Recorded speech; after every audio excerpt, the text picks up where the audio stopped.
guys miss my ASMR content and you like me, potentially, maybe, then you wouldn't mind me whispering some of my ramblings to you. Also, I will be putting up some drawings process work that I've done. I have quite a bit of stuff for this. I'm not explaining this very well, but basically, once this intro is over, I'm gonna start playing a time lapse of drawing I did over the summer, and while that's playing, I'm gonna be reading to you. I will potentially add rain, maybe. Haven't really decided yet. I also have acrylics, so there's lots of good sounds to do there, which I haven't explored yet. But yeah, with 2022 popping up pretty fast, I'm very interested in revamping my content, actually doing things that I'm passionate about and not doing things that I'm not passionate about, especially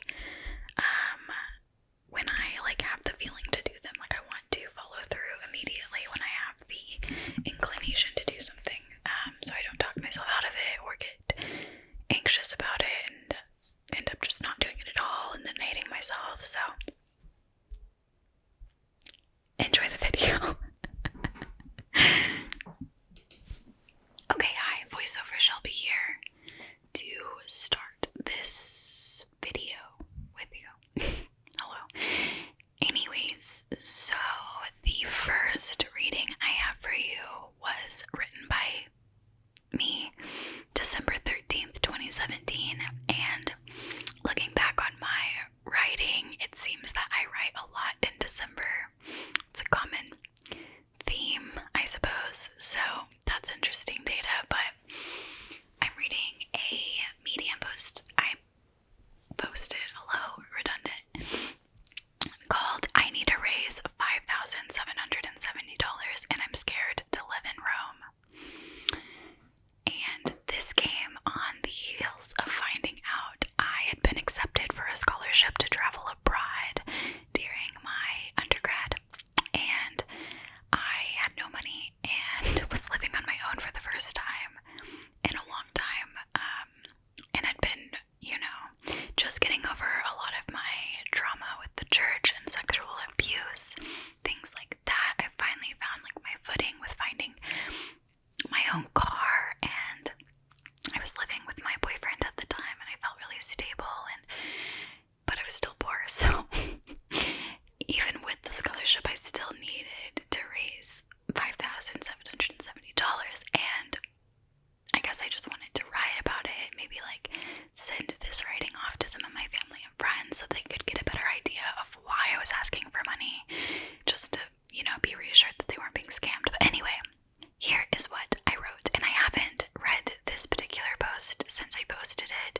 so this will be fascinating to relive some of this blabbering that I was doing about this life event I was going through, so, which is basically what all of these are going to be. But it goes like this. This semester has been one of the most difficult seasons of my academic life. I've been in college for nearly half a decade, and I am surprisingly shocked by how little I understand about it all, each and every time I return to the classroom. This fall, I got strep throat, my computer crapped out on me, I had a quarter-life crisis, and I rediscovered how strong of a person I become under pressure. This year was bittersweet. The spring buttered me up with a false sense of security when I had all-time highs in my adult life. I bought my first brand new car and was accepted to study in the prestigious graphic design program at my university. But there's always balance in life, struggle versus success. I found myself wrestling with my artistic identity again, seeing kids that seem to understand themselves and the world far more than I could ever comprehend, and possessing thousands of social media followers, which I know is so silly. I'm uncomfortable when my life is dwarfed by younger, cooler art students doing better than me. You would think this might be motivating, but really, it's just terrifying. I think I may be rambling at this point. Stick with me. I'm going to Rome at the end of May to live for a month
she could with the knowledge that she had, and there's something very like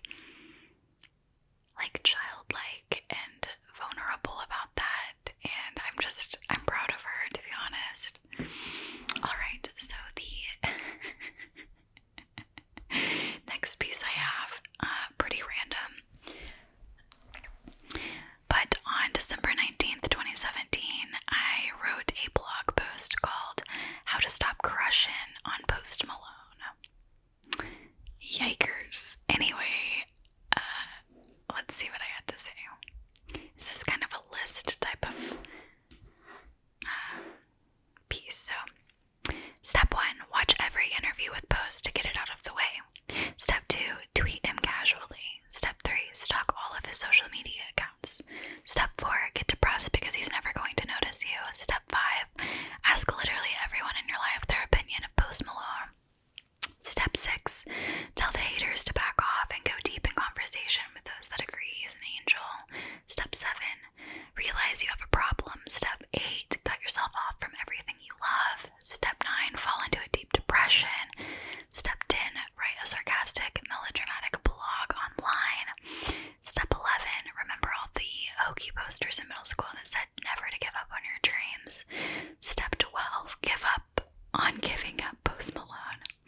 Step 13, listen to I Fall Apart 100+ times.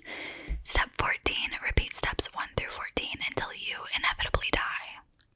And that is the end of that one. Wow, fascinating. Alright, so then I wrote my next post on January 28th, 2018. And let's find out what I had to say. This one is called Productive Selfishness. Finally doing things for myself has been one of the most refreshing ventures of my early 20s. I've discovered that by doing this, I save myself and others a whole heap of trouble and negative baggage. How I facilitate this practice: creating an ASMR channel, letting go of emotional manipulators at work and school, taking pride in my job but leaving when my shift is done, speaking up during class time about my ideas and concerns, simply applying for chances like a study abroad trip, multiple art exhibits, various article interviews, letting others believe what they will about my character because it's not up to me whether they believe I am who I say I am. 7, working out and posting slightly revealing progress pics to my Insta. 8, feeling proud of myself for committing to my personal goals no matter how they make others feel. 9, distancing myself from serial users and abusers. 10, writing shitty Medium posts with lots of lists. 11, blocking family members that make me feel small and unloved. 12, letting myself get caught up in the details of projects. 13, feeling grateful for the people that have been consistent in my life and not sulking about those who haven't been there. I love lists, and this is just a little reminder to myself that it's okay to be self-centered sometimes, especially when it's helping you become a better human to yourself and others. People won't always understand your efforts, desires, and habits, but it's not always necessary to be understood, especially in the pursuit of your dreams.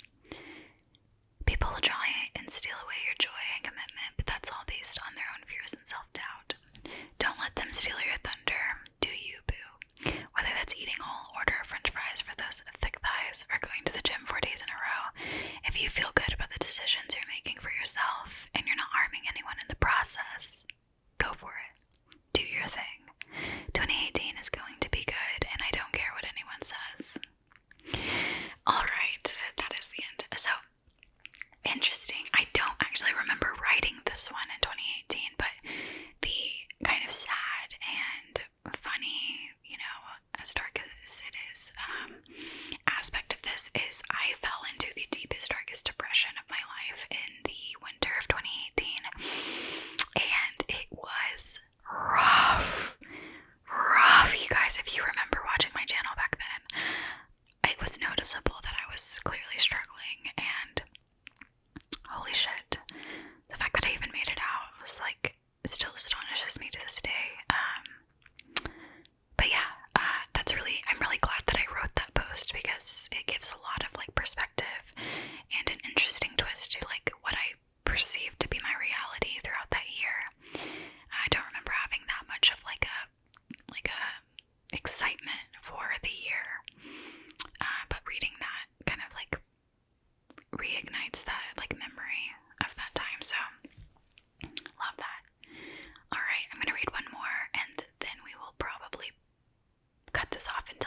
might do something like this, and I'll reiterate at the end, but if you like this content, please let me know and I will continue to make it. I know that you guys miss my ASMR content and I miss whispering in your ears, so I don't mind doing this at all. Plus, it's interesting for me to reflect and kind of get some perspective for myself, even if it's my own limited view. But alright, so that one was January. This is now September 4th, 2018, so I didn't write that entire year until the fall. So let's see. Post-breakup blues. I've been spending an alarming amount of time sleeping on the floor in my living room, half because it's right beside the air conditioner and half because the rug is really soft and comfy. You're no longer here to hold me. That's my fault, but I'm still bitter. Leaving someone because it's what's right for you is so terribly difficult and uncomfortable. I ended things sloppy. I can't go back. I can't undo. I just have to live and breathe each morning. Even when I wake up and the pain in my stomach is unbearable, but I still have work and school and a million other things that need my attention. I can't wallow. I can't grieve. You're like a drug that I keep wanting to pick up again. You hurt me and you're unapologetic. You blame me for everything, but I still want to rush over to your house and crawl into your arms for the rest of the week. But I'm a bull and you're a fish, and I'm never letting you disrespect me again. I've started to sketch people in my mind as we're riding the bus home from class. My eyes make contours around the negative space between their bobbing heads. I trace every inch of the buildings around campus, looking for the specific angle and measurement to make up the architecture of each wall. I'm not sure why I've begun doing this. A coping mechanism, maybe, a distraction. A girl stopped to compliment me today and I almost started crying. Weird for the girl with no emotions. I remember one time you wanted me to leave class to bring you a Scantron because you're a mess who became my problem. I deserve more. I wanted to burn all the letters you sent me while I was away this summer in Rome, but my friends took my lighter when they were consoling me for the night after I decided I was done. My brother opened up to me. I spent time with a close friend. I don't feel guilty. I feel free. You had so much power over me that even after it ended, I still cared about what you thought of me and my decisions.